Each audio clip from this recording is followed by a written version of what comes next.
Assalamu alaikum wa rahmatullahi wa barakatuh, everyone.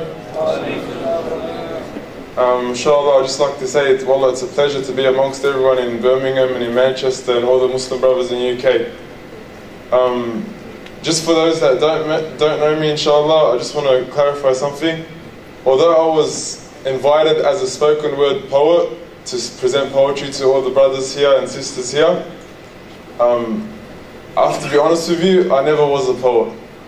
And since this is about, the whole event's about contributing to society as Muslims and what we have to offer, even though we have limited knowledge, our responsibility is great. I want to take you back about last year. Early last year, I was sitting in class. I study media at university, and we're learning about social media and the importance of contributing to society. We're learning about the importance of letting the people know who we are. No matter who you are, whatever your culture is, whatever minority group you come from, it is important to contribute to society. And here I was sitting in the lecture, and I'm sitting on Facebook, sitting on my laptop, just kind of ignoring what he said. But then I said, you know what, I'm going to put his words to the test. So I jumped on YouTube. And I wanted to see how the Muslims were on YouTube, how the Muslims were on the internet, how the Muslims were on the media. So I had a little testing class. I wrote the word religion in the YouTube search browser. And I got 100% the Muslims are going to be at the top of the list. I go, mashallah, we've seen all the mashaykh from Birmingham, all the mashaykh from UK, they're racking in the views, mashallah, 100%. If I write the word religion on YouTube, it's going to be the first, at least the first page, it's going to be filled with Muslim videos. But I was wrong. I was very, very wrong. The first video when I typed the word religion was a Christian video by a brother, a very sincere Christian brother. He was talking about why he hates religion, but he loves Jesus. He got about 16 million views in the past week. And I was flipping out. I go, how could these, as much as they have the right to speak about Jesus, I got so cut. I was sitting there, I thought, man, at least Muslims should be talking about Jesus more than anyone, because we have the highest right upon Jesus. We have the highest right upon Jesus because we know who Jesus really was. So I took what I ran out of class that time. I went straight outside the lecture and I pressed play. I wanted to see what this Christian was saying that made him get 16 million views in a week. And what he said was, he was saying truth. He was saying truth about how far the Christians have went from the teachings of Jesus. And it was true. But then towards the end, he started talking about how Jesus died on the cross and blah, blah, blah, blah, blah. That's when I said, I have to respond to this. This is going to be the first test. This is going to be the first test as a Muslim to contribute. And this is something completely out of my comfort zone. I've never done poetry before. I've never, I don't know nothing about rap or poetry or anything, but I said I have to respond to it. And wallahi, this is what the brother was saying about no matter how much knowledge you have, even if it's little, we have the responsibility to convey, to contribute. So what I did, I had a circle of friends that knew a lot about how to refute Christianity, how to refute, the God of the false Jesus God. And I took all this, and even a poem from Ibn Qayyim, rahimahullah.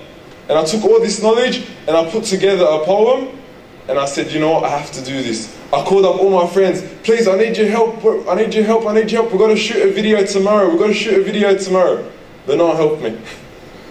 So this is the first lesson. First lesson, get the knowledge you need, be willing to contribute. Second lesson, people are going to dog you, people aren't going to help you, but be prepared to sacrifice. And I went out all by myself, and subhanAllah, you just see how everything falls into place. I had people willing to give me cameras and everything just fell into place. And subhanAllah, the next day, I went to the back of my garage, I shot the video on a green screen, and I put a church behind it.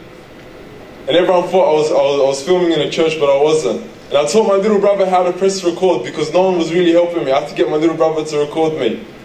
And subhanAllah, the next day I uploaded it on YouTube, And I didn't think much of it. I go, alhamdulillah, this is probably, you know, I'm the kind of guy that if I get 1,000 views in a day, I'll be, oh my man, 1,000 views, mashallah. But then the next day, I was sitting in class, the same class with the social media and everything, and I was sitting with my group, and we're on the internet computers at the library, and then we were doing research on YouTube. And subhanAllah, I was sitting there, and on the front page of YouTube was the video that I made against the Christian guy about Jesus.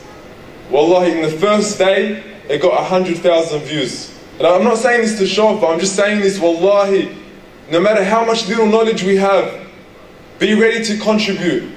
It got 100,000 views in one day.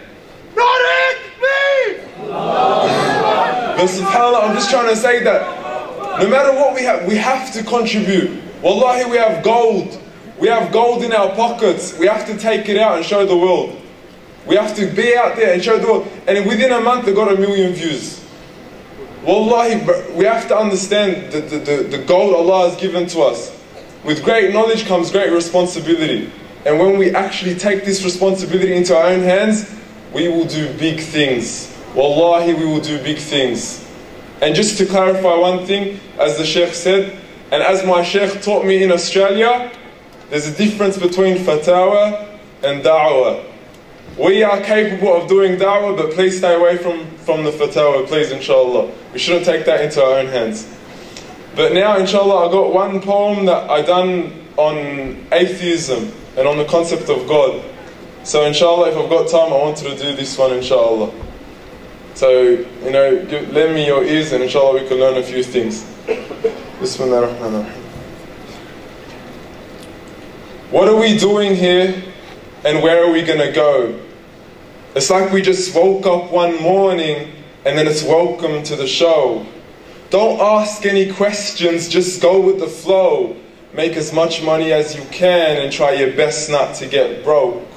Copy everything you see on the TV, from the hairstyles to the clothes, and don't think too often, just do exactly as you're told.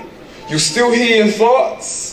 Then just turn up the radio as you learn to live a lifestyle of drugs, sex and rock and roll. But in all honesty, I just really need to know, is there more to the cycle than growing and getting old? Living and dying just to leave behind a happy home and a whole lot of property that somebody else is going to own.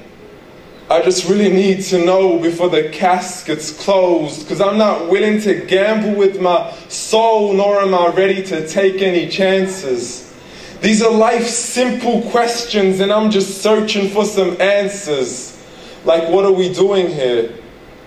And what is our purpose? How did we get here and who made us so perfect? And what happens once we go? Or is this world all really worth it? Questions we don't answer because apparently we don't really have to. There's no purpose to this life and our existence is merely natural. Then in that case, please let me ask you, did you create yourself or was it somebody else who had fashioned you? Because you're a being that's impeccable, faultless and unparalleled. You're a product of supreme intelligence and I'm merely being rational. For there isn't a camera on this earth that can come close to the human eye, nor a computer that can compete alongside the human mind. And if the whole world was to come together, we wouldn't be able to create a single fly. So many signs, yet we still deny, as science tries to justify that all this could come from none, when it's a simple sum. 0 plus 0 plus 0 cannot possibly ever give you 1. So from where did all this order come?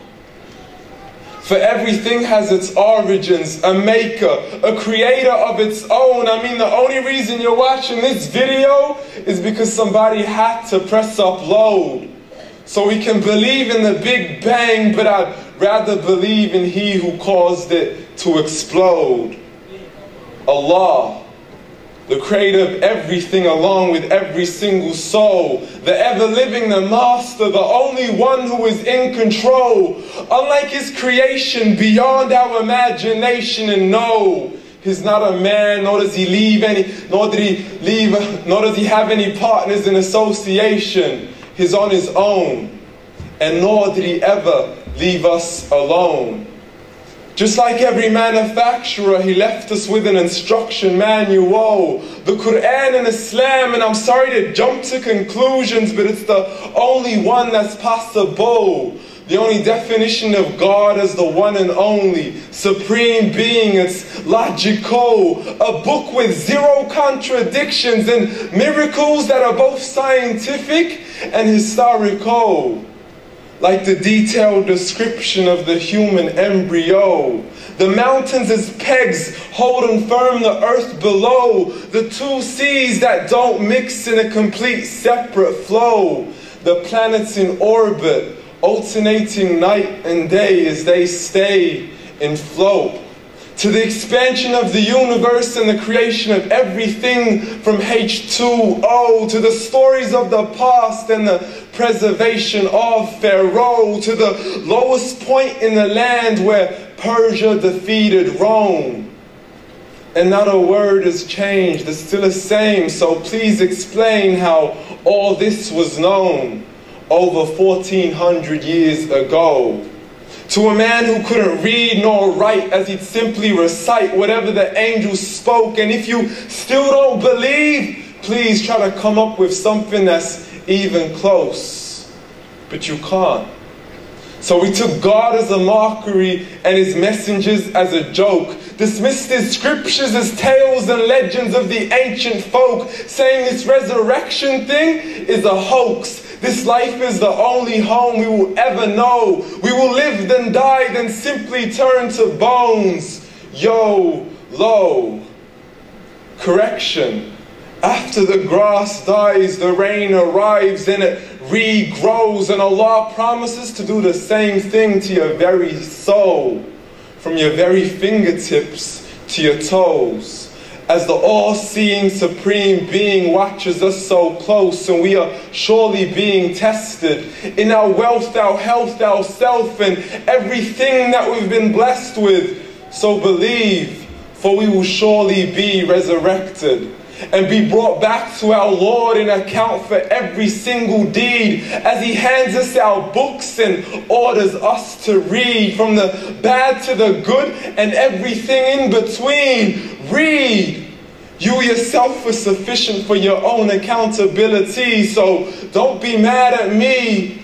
Your Lord says, I gave you a whole life long to search after me, but you were busy in all that which was temporary. So read, and glad tidings to all those who believed. But if you disbelieve, read.